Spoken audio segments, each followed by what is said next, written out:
12월 18일 대림제 사주일입니다. 마테오가 전한 거룩한 복음입니다. 예수 그리스도께서는 이렇게 탄생하셨다. 그분의 어머니 마리아가 요셉과 약혼하였는데 그들이 같이 살기 전에 마리아가 성령으로 말미암아 잉태한 사실이 드러났다. 마리아의 남편 요셉은 의로운 사람이었고 또 마리아의 일을 세상에 드러내고 싶지 않았으므로 남모르게 마리아와 파혼하기로 작정하였다. 요셉이 그렇게 하기로 생각을 굳혔을 때 꿈에 주님의 천사가 나타나 말하였다. 다윗의 자손 요셉아, 두려워하지 말고 마리아를 아내로 맞아들여라. 그 몸에 잉태된 아기는 성령으로 말미암은 것이다. 마리아가 아들을 낳으리니 그 이름을 예수라 하고 하여라. 그분께서 당신 백성을 죄에서 구원하실 것이다. 주님께서 예언자를 통하여 하신 말씀이 이루어지려고 이 모든 일이 일어났다. 곧 보아라, 동정녀가 잉태하여 아들을 낳으리니 그 이름을 임마누엘이라고 하리라 하신 말씀이다. 임마누엘은 번역하면 하느님께서 우리와 함께 계시다는 뜻이다. 잠에서 깨어난 요셉은 주님의 천사가 명령한 대로 아내를 맞아들였다. 사랑하는 형제자매 여러분, 오늘은 대림 제4주일입니다. 오늘 주일 말씀은 이사야서의 여인이 잉태하여 아들을 낳고 그 이름을 임마누엘이라 할 것입니다 라고 전합니다. 이에 복음에서 그 예언이 마리아와 요셉을 통해 예수님에게서 드디어 성취됨을 전합니다. 일독서는 기원전 6세기의 예언입니다. 그 사건이 오늘 우리에게 어떤 의미를 지니고 있겠습니까? 먼저 일독서의 그 예언의 배경을 살펴봅시다. 이 시기는 예수님이 태어나시기 730년 전으로서 주변의 열강들이 유대를 침공하려는 상황이었습니다.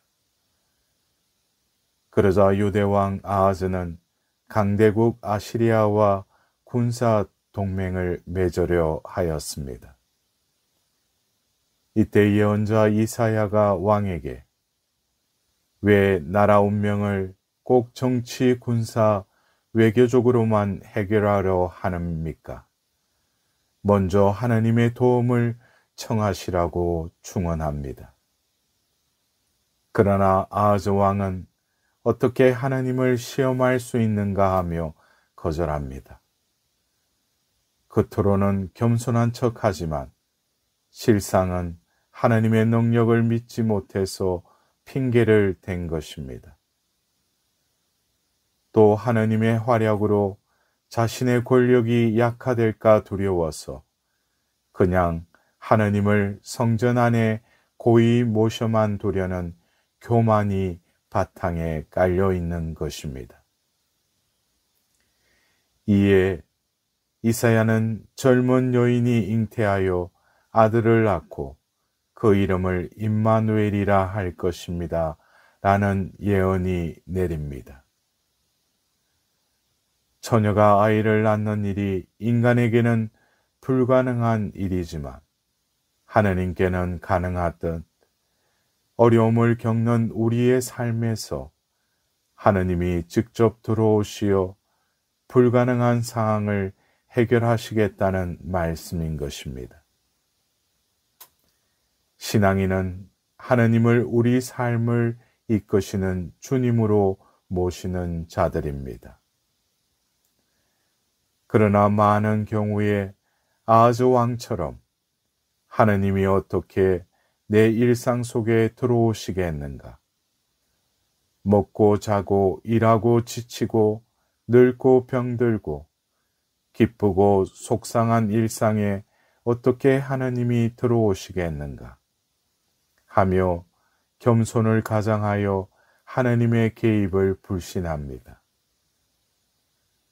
그러한 태도의 이면에는 하느님의 개입이 부담스러워서 내 삶에 벌어지는 일들은 내가 알아서 할 테니 하나님은 내 인생에 간섭하시지 말고 내가 필요할 때만 오시면 됩니다. 내가 부를 때까지 그냥 성전 안에서 찬미를 받으시며 가만히 머물러 계십시오 하는 교만이 숨겨 있지는 않을까요? 불신과 교만을 넘어 임마누엘 하느님께서 우리와 함께 계시기 위해서 어떻게 해야 할까요? 복음의 요셉에게서 그 실마리를 발견하게 됩니다. 요셉은 동침한 적도 없는 약혼녀 마리아가 임신한 것을 알게 되자 파혼하려고 마음을 먹습니다. 직접 표현은 하지 않았지만 요셉의 심정은 참으로 난감하고 힘들었을 것입니다. 그런데 꿈에 천사가 나타나 그 임신이 성령으로 말미암은 것이고 그 아들을 통해 구원이 성취될 것임을 일러줍니다.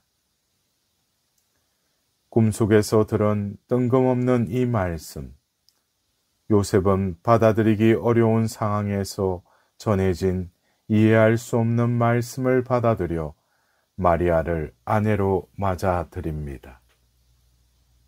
이에 동정녀가 잉태하여 아들을 낳고 그 이름을 임마누엘이라 할 것입니다. 라는 예언이 성취된 것입니다. 여기서 받아들임이 관건입니다. 꿈속의 지식까지 하느님의 말씀으로 받아들이자 실제의 역사 속에 주님께서 우리와 함께 계시게 됩니다. 우리 삶에서도 이해할 수 없고 받아들이기 힘든 일들이 종종 발생합니다. 어떻게 이러한 일들을 내 삶에 받아들일 수 있을까요? 삶에서 닥치는 어려움은 나쁜 것도 아니고 그 이유를 알아야 하는 것도 아닙니다.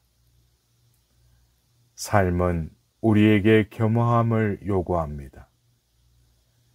삶은 신비이며 때가 되면 모든 것이 밝혀질 것입니다.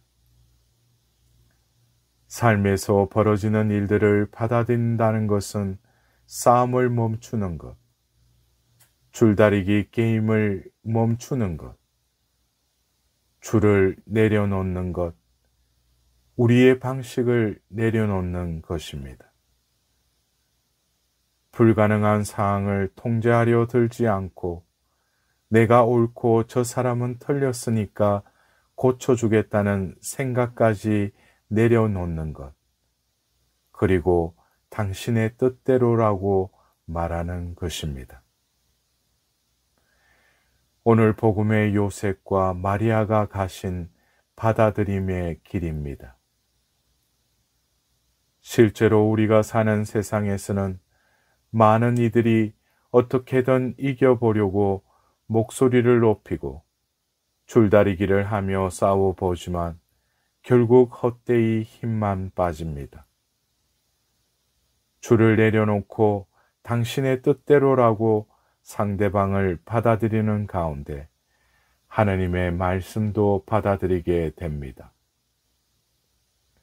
어쩔 수 없는 상황을 맞아 자존심 때문에 받아들이지 못하며 고집 부리는 이들도 있지만 결국 자신을 꽁꽁 묶을 뿐입니다. 자존심과 고집을 내려놓고 있는 대로 현실을 받아들이며 그 속에 담긴 하느님의 뜻을 헤아릴 때 진정한 자유가 다가옵니다. 내가 옳고 상대방이 틀리다면 이를 가르치고 바로 잡으려고 언제나 큰 소리를 치는 이들도 있는데 사람은 그렇게 쉽게 바뀌지 않습니다. 아무리 옳은 것이더라도 상대방이 받아들이지 않으면 그저 우라통 터지는 싸움만 남을 뿐입니다. 때가 되면 알겠지 하는 너그러운 마음으로 상대방을 받아들이며 불쌍히 여기는 마음으로 진정한 기도를 올리는 것이 지혜인 것입니다. 상대방뿐 아니라 힘들고 냉혹한 현실 앞에 아무것도 할 수 없는 우리 자신도 받아들여야 할 것입니다.